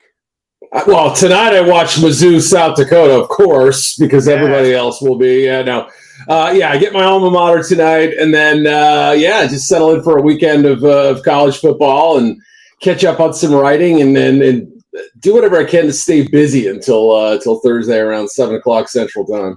It's funny you talked about college football. I was watching Notre Dame Navy last week from Dublin. And I'm like, this is too early. This is too early. This is a little bit too early. I'm like, I can't get into it yet, but hopefully this week we'll get the feel, a little bit better feel for college football. No, see, I was watching USC because the freshman kid, mackerel. Yeah. I need him on the Eagles because he's a generated touch guy, and John hates that. He hates the I don't hate it. I just think to clarify, Eric, with manufactured touch players, I don't think enough coaches take advantage of them. I don't think there's enough coaches that stay disciplined enough, not named Kyle Shanahan, where I'm like, everybody talks about it.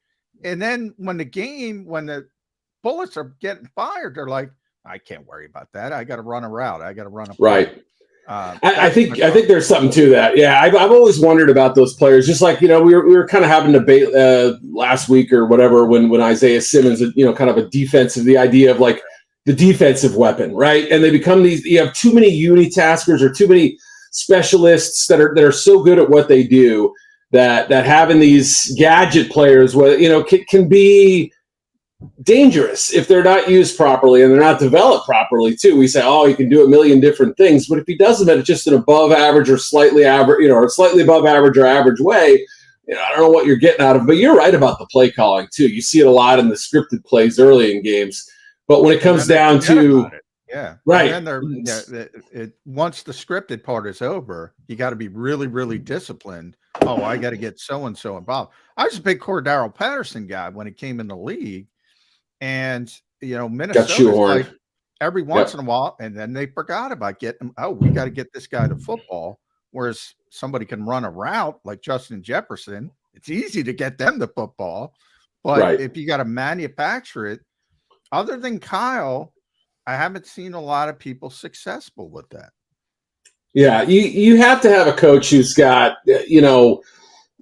some breadth to their thought, and you have to have somebody who has plays that set up other plays. And, you're not just calling plays, you're calling plays for a specific purpose, right? And to be able to handle that, manage the clock and manage the game and also spread the touches out carefully and thoughtfully.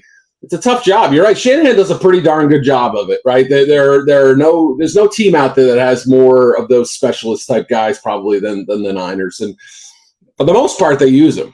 Yeah. Shanahan's the best. It's not even close. I had not even realized this. Shame on me.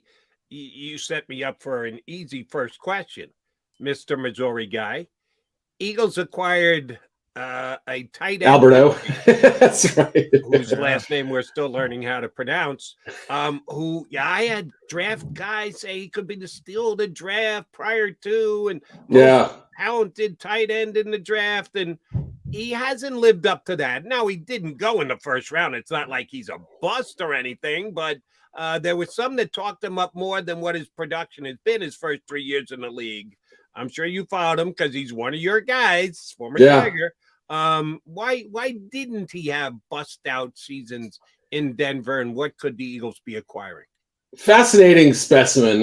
He's kind of a large finesse tight end, and that's the best way I can kind of describe him. I mean, his final year at Missouri, they didn't get him the ball enough. The year prior had a really productive season and felt like kind of a guy who, almost demanded the ball in crunch time, but way too passive, I thought, as a player.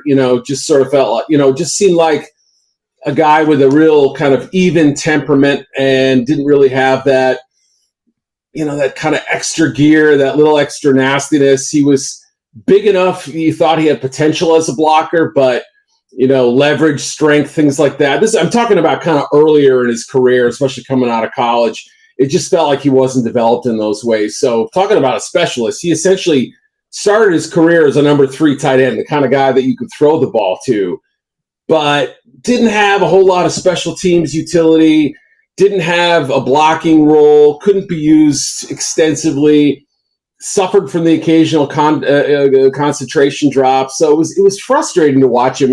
Injuries also were a big factor early in his career. But if you watched any of that fourth quarter the other night, I mean, he's out there making diving catches unbelievable grabs, and you think Howie Roseman he's still did got talent. Yeah.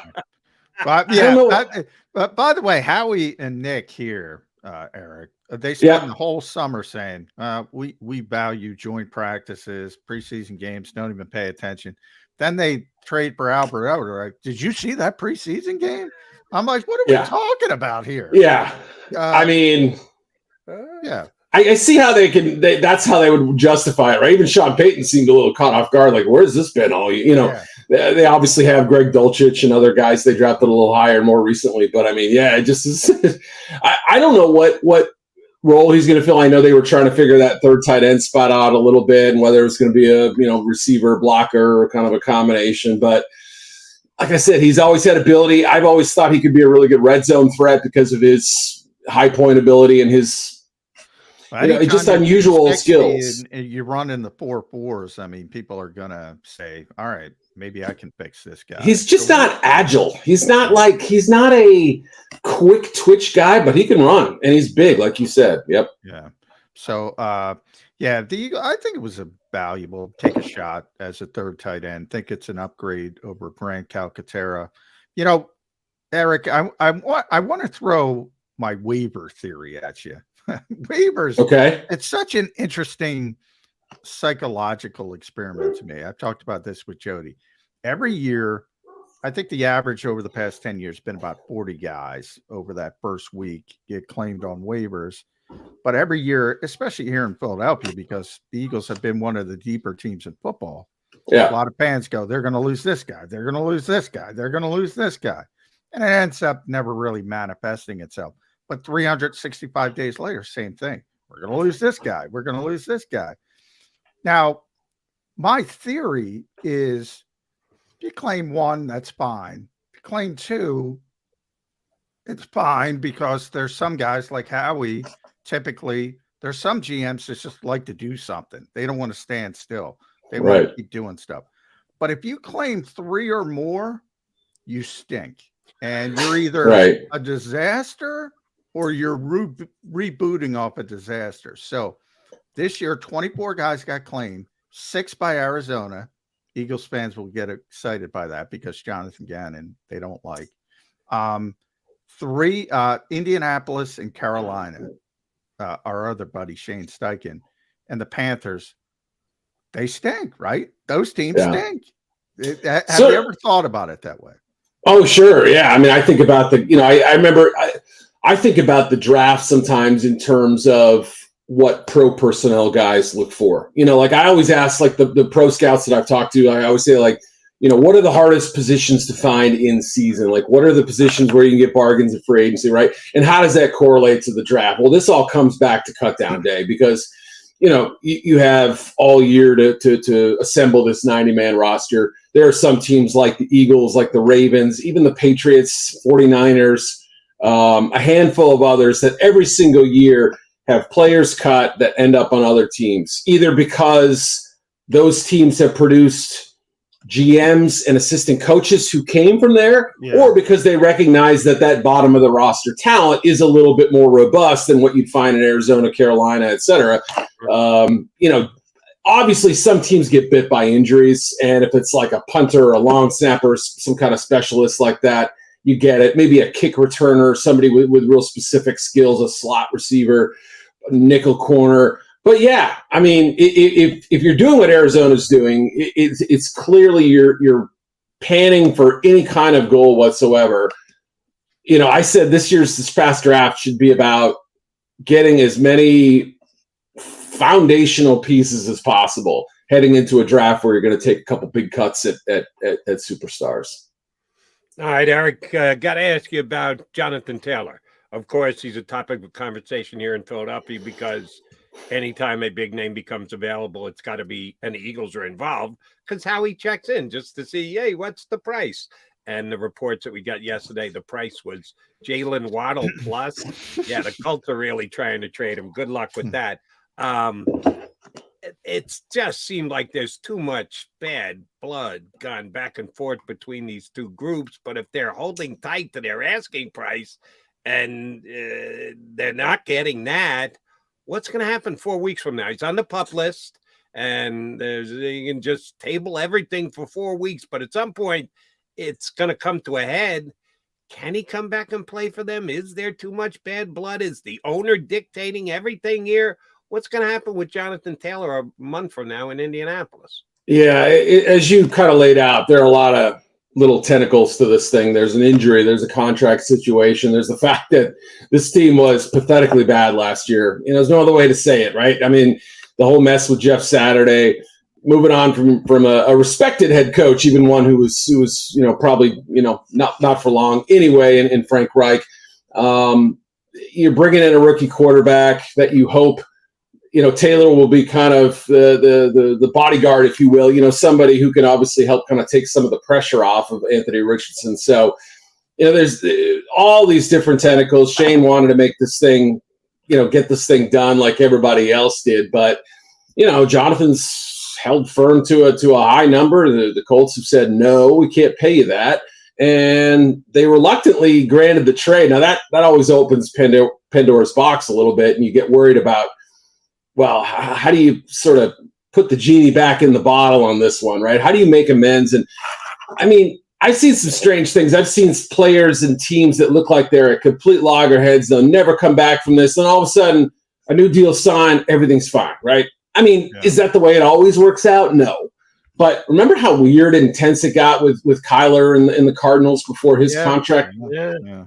There were a few other examples too. I mean, if you want to go all the way back to Emmitt Smith sitting out the first 2 games in '93 or whatever, I mean, Emmitt worked that out all right, and with the Cowboys. So I've been told that there's frustration on both sides, but that the Colts still think this thing is solvable and fixable. And Chris Ballard is, I think, going to try to make this work as best he can. And I wouldn't be shocked if they kind of hold on to him and hope that Taylor, kind of sees their side of it. But I was listening to Chris Ballard. It's amazing how quickly this league moves, Eric, because, a couple of years ago, Chris was the toast of the town. He was one of the best GMs in football.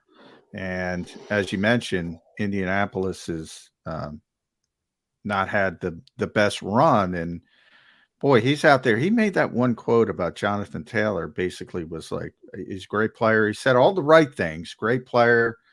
We won him, blah, blah, blah. And then he said, we won 4 games last year, essentially saying, you can have the best running back in football, and we stunk.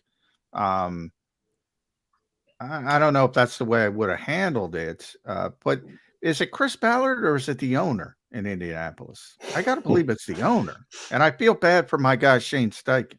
Yeah. Yeah, right. I mean, Shane's obviously, I would say a lot of people remember a year ago, which I had forgotten until recently, we were looking at our 2022 season predictions and looking at other people's too, kind of having fun with it. Oh, who screwed up? Who did the best? There was some Indianapolis love before last year. Oh, yeah. There were people actually saying like, hey, Matt Ryan's the perfect quarterback for this team.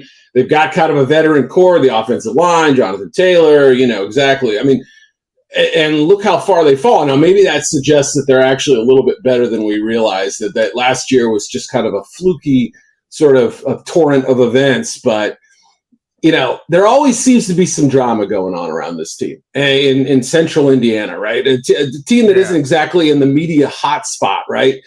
And, he's a flamboyant owner. He's a guy who is obviously not afraid to kind of say what's on his mind and be a little bit contrarian from the rest of the owners and, wave his freak flag the way he could only do. And there are some people who feel like that's kind of a cover for the fact that, boy, I mean, he's made some rash decisions. He's made some poor ones. He's been the guy who's hired all these people that are now, many of them gone. At some point you have to, the buck has to stop somewhere. So I think it's the blame is spread throughout, but there's been one common denominator since the team got there, Yeah. Give me your read on how good a deal or not good a deal it was that the Cowboys made getting Trey Lance to be their backup. Pretty interesting, isn't it? Really is. Yeah. And I've given my take on it. I need yours. How did it shake out, and how much do you think the Cowboys benefit from it? I have a lot of respect for Will McClay and the Cowboys scouting staff. I think they're among the best. It's really hard to grade these things. I mean, everyone has whiffs. Everybody, has hits. But when I listed earlier, the number of teams that had, the Ravens and the Eagles, et cetera, Cowboys probably deserve to be on that list. They have a lot of talented players, and they had some tough cuts this year. So they know talent. They've got a high-priced scouting staff that I think has earned the money. They're going to be a team that's to be reckoned with. So I think they're just looking at it as they had a big grade on Trey coming out and felt like, boy, is this the kind of thing that we can afford to pass on for a fourth-round pick, fourth-rounder, for quarterback? You assume that's a backup with maybe some growth potential. Day 1 or 2, you say, okay, prospective starter, right? But day 3 and beyond, round 4 and beyond, you're taking a little bit of a risk. And they clearly thought he had talent and was shoehorned into this very awkward quarterback situation with a coach who's always had wandering eyes at that position, right? Tom Brady, Kirk Cousins, Matthew Stafford. Shanahan's been connected to every quarterback who's ever lived, I think. And that's tough, I think. Yeah. I don't know that you take a kid with 800 reps under center that matter since high school. He doesn't, he's just so raw that I think given where Dak's contract has a void after 2 more years. So that's behind the scenes when you could watch him develop and be the backup possible starter one day. You never know. It's interesting you guys bring up the Cowboys for Lance, and you mentioned obviously this is not going to be popular in Philadelphia, but over the cap, I just saw an interesting stat. They went down the rosters, the initial 53s. The team responsible for starting the most NFL careers. I just saw that. Yeah, the Dallas Cowboys. And I'm telling you, Baltimore's number 2, which people will say, yeah, that makes sense. But the Cowboys, they identify talent. They've been a talented team pretty consistently here. They just tend to implode in the playoffs. But they found a lot of good players over the years. That's fair to say. At the risk of further alienating any of your fans, like I said earlier, I think they're going to be good this year. No worries. We break through it. For the mill here, Eric. No problems whatsoever. I just speak my mind and hope it comes out all right. I mean, I think they're going to be one of the Super Bowl contenders this year. I don't know if they can win it. As you said, their recent playoff record. I keep saying it about the Chargers, which I don't know if that gives me any credibility or not. But, if you just look at talent, you say to yourself, the Chargers should be good this year. The Cowboys should be good this year. I think both teams have good scouting staffs, and that matters. I think the Eagles have a good scouting staff, and they've made some changes in recent years too. But, I'm a draft guy. I'm always going to kind of stand up for that community, and I believe that for as many misses as every staff has, you pay these guys to find the 6th rounders, 7th rounders, undrafted free agents, kind of those gems, those diamonds in the rough. Everyone can identify a first-round talent, but that's how you get to be Dallas, opening the most careers in of the current NFL players, because you know who can make it, and that's knowing what that floor is. I think is really important. You've got the Chargers and your Cowboys in your – don't discount them. They could end up in the big game group. I'll tell you who I have in there, and I need your take on them. I think the Seahawks could be that team this year. And the Eagles play Seattle in season. Yeah. I think a really nice test for them.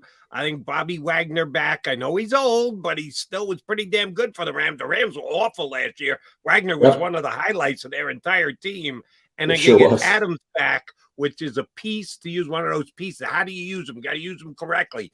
A blitzing defensive back. There aren't too many of those in the National Football League, but Jamal Adams might be the best one of all of them. Do you think Seattle's a team that can win 10 or 11 games? Well, first of all, I've been in Seattle for a Eagles-Seahawks game, and that was a fun night. It was a primetime game. It was terrific. I got there early. The streets were filled. If you guys get a chance to go, obviously, I don't know if you have been out there for a game. That is a environment. So, that's a fun one. Seattle, I agree. I think I kind of slept on them even earlier this summer. Like, they had a nice little season, and, Gino's back, and everything's great and everything.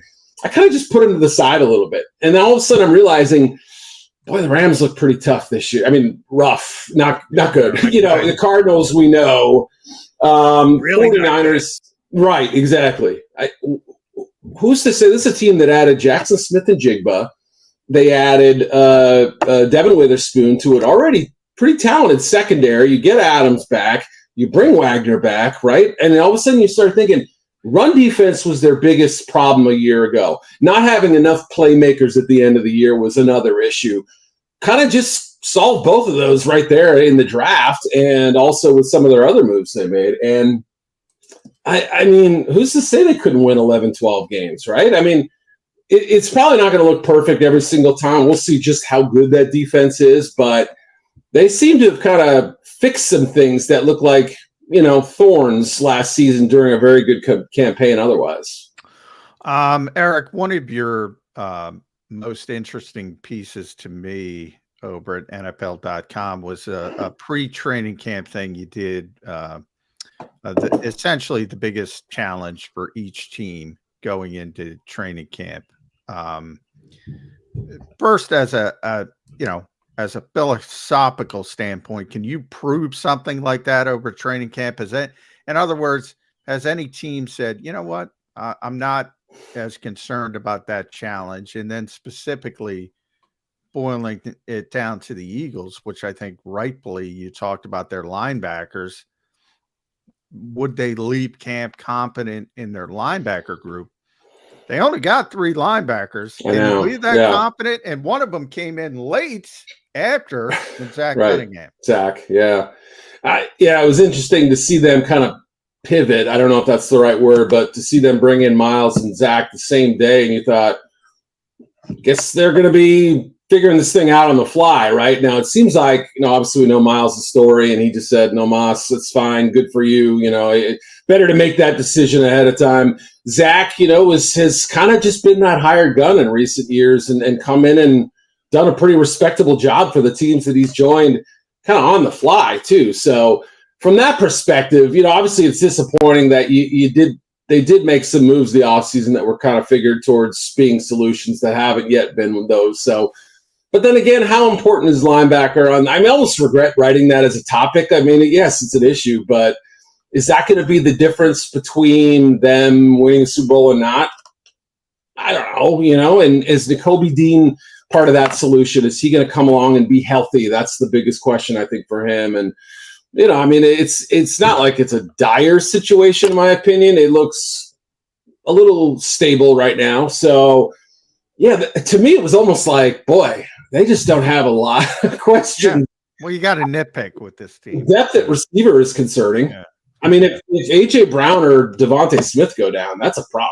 Yeah. We played 17 games last year and we're terrific. They're all pros. I love them. They're terrific. If one of them gets hurt, that's a different team. So that's the only question I would say as far as like depth issues. All right, and here's the fun part, because when we get a guy like you on who knows the draft as well as you do, I got to ask you a draft question. And, we got a whole season for the Eagles to play and a whole season for college football to be played yet, but I need the answers right here, right now. I do have concerns about linebacker, and I like Cunningham, and I think it was a hell of a pickup by Howie Roseman. I think he's going to be really good for the Eagles this year, but who the hell knows about the future? Middle linebacker / off-ball linebacker, call them whatever you want. Not pass rushing linebackers. The Eagles have enough of those, aka defensive ends. How good a group is this linebacker class for the 2024 draft that are going to be available? The Eagles probably not going to take a linebacker in the first round, but I could cross my fingers.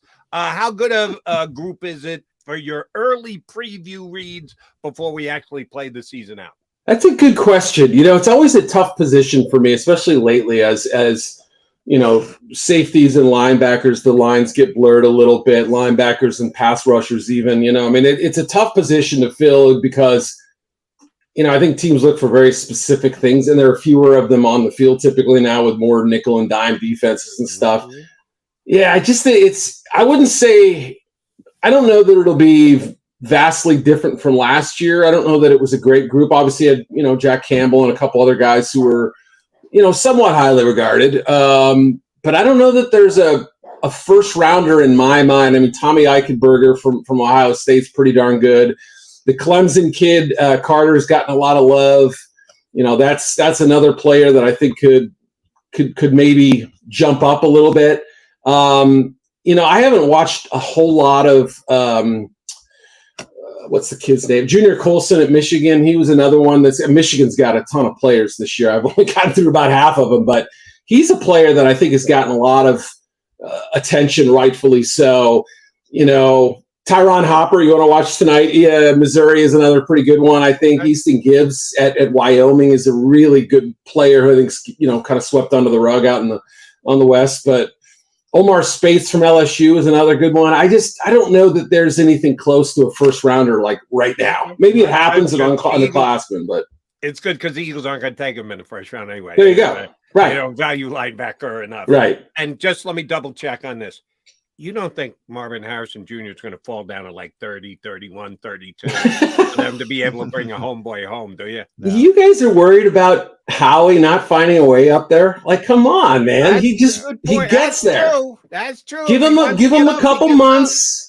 I mean, give him time. Let him figure out a strategy, and he'll choose your own adventure his way there. You know, I think he's going to be fine with AJ and Devontae for at least. There you go. Yeah, I think they're all right. I think they're okay. And you know what? I forgot. Speaking of Eagles connection, Jeremiah Trotter, Clemson linebacker. Trotter. That's who he's another one we got to keep an eye on. Yeah, draft eligible this year. Is this his year? He is right. Yes, he'd be an underclassman this year, so he would be eligible, assuming you know everything's cool with that. But yeah, but I wouldn't count on the Eagles and linebacker. You got to go back to Jerry Robinson, all-ball linebacker for the Eagles draft in the first round. So yeah, you know, but it's interesting. You mentioned, and this will be last one at Eric _ Edholm. Make sure you follow Eric on X, no longer Twitter, NFL.com. You can read him there. Does a tremendous job draft-wise.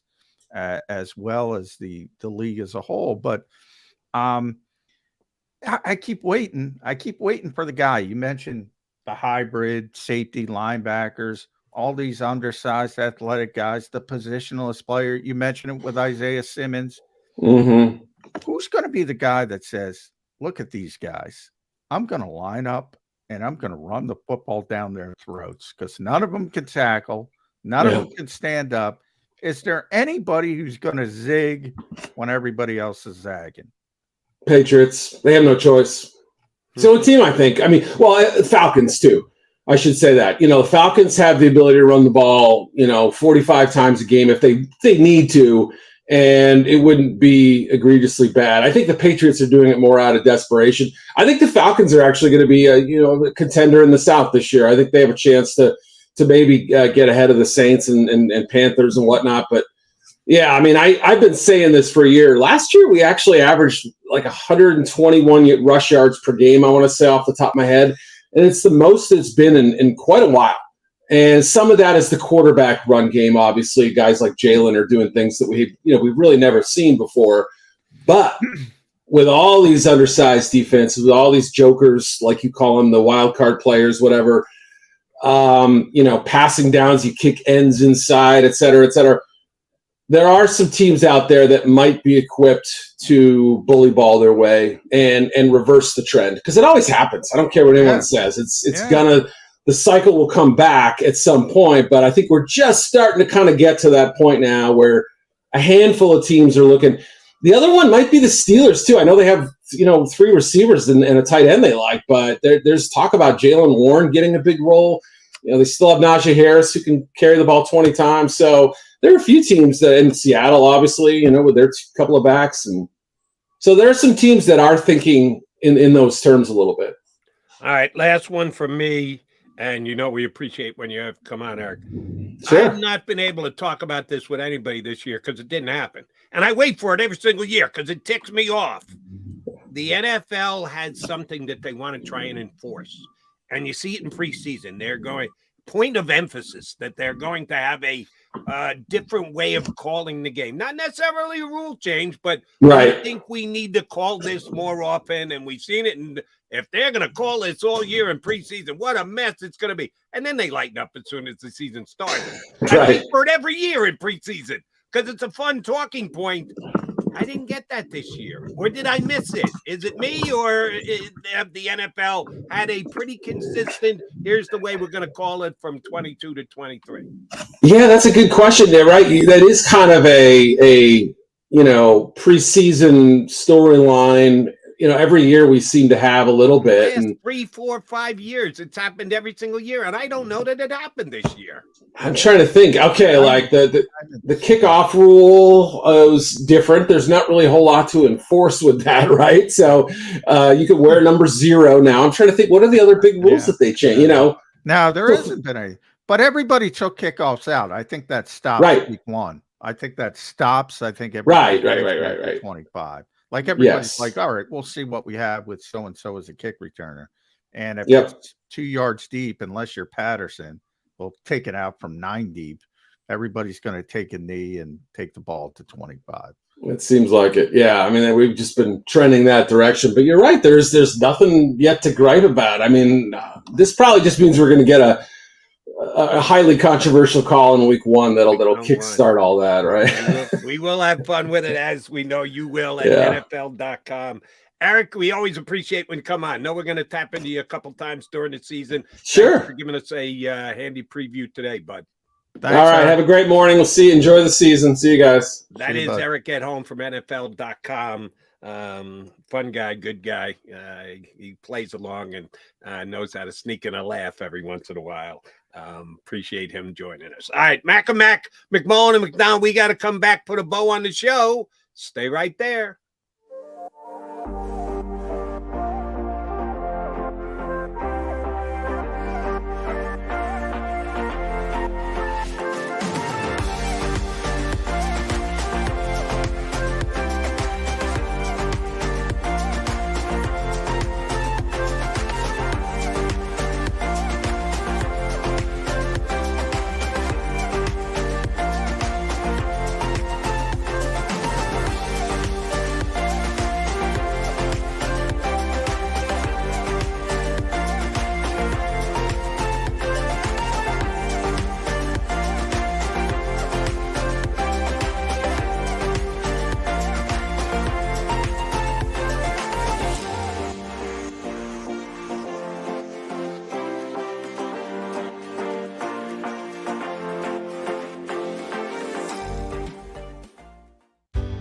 Go passionately. Go fearlessly. Go confidently. Go Birds! Go confidently towards your goals with First Trust, Philly's hometown bank for nearly 90 years, and the official bank of the Philadelphia Eagles. We're focused on getting you over the goal line. So go with conviction. Go with trust. Go Birds! And go forward with us by your side. First Trust Bank, the official bank of Philadelphia dreams. Oh, and go Birds.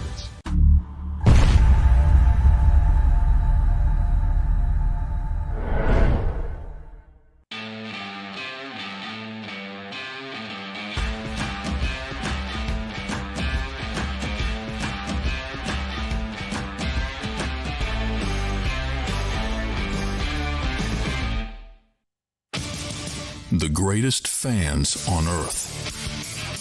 It's a bold statement, but would you expect anything less from Philadelphia? 58 years of heartache creates a toughness, a grit, a resolve not found in most. Sure, our prayers were answered, but now that we've had a taste, we're looking for more. Pondley Hockey, official partner of the Philadelphia Eagles. Go to get your game on. Go for the beers. Go for the cheers.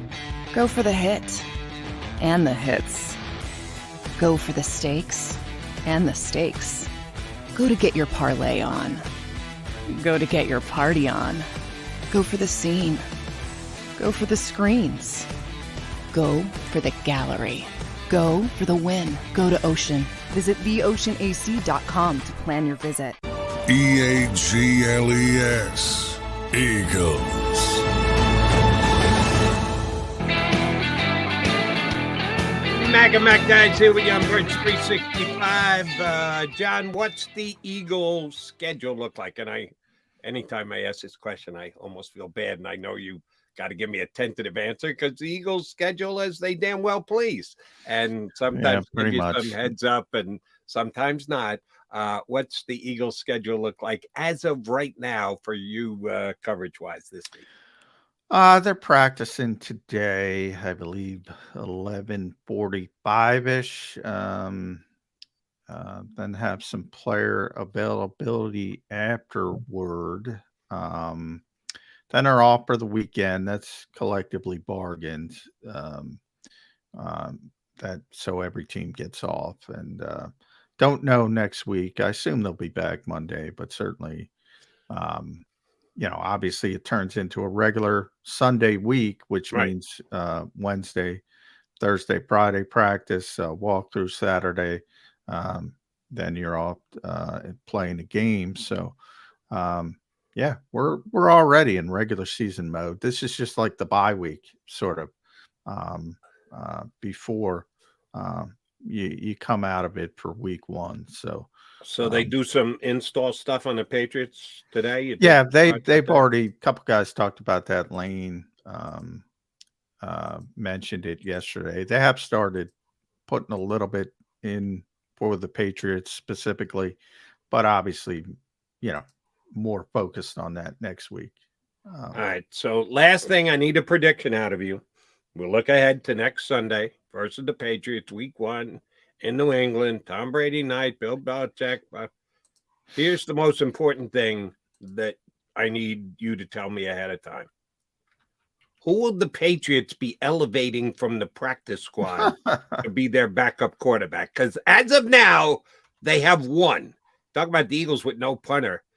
Patriots are almost as bad with one quarterback. And a quarterback who there are some questions about, as a matter of fact, isn't like, all right, we've got Patrick Mahomes. We only need one. We got Jalen Hurts. We only need one quarterback. We got Mac Jones, and we only need one quarterback. That doesn't seem to ring near as true. Will it be Bailey Zappi or Malik Cunningham, who were their QBs in the preseason, who both were re-signed to the practice squad yesterday? Not on the roster, on the practice squad.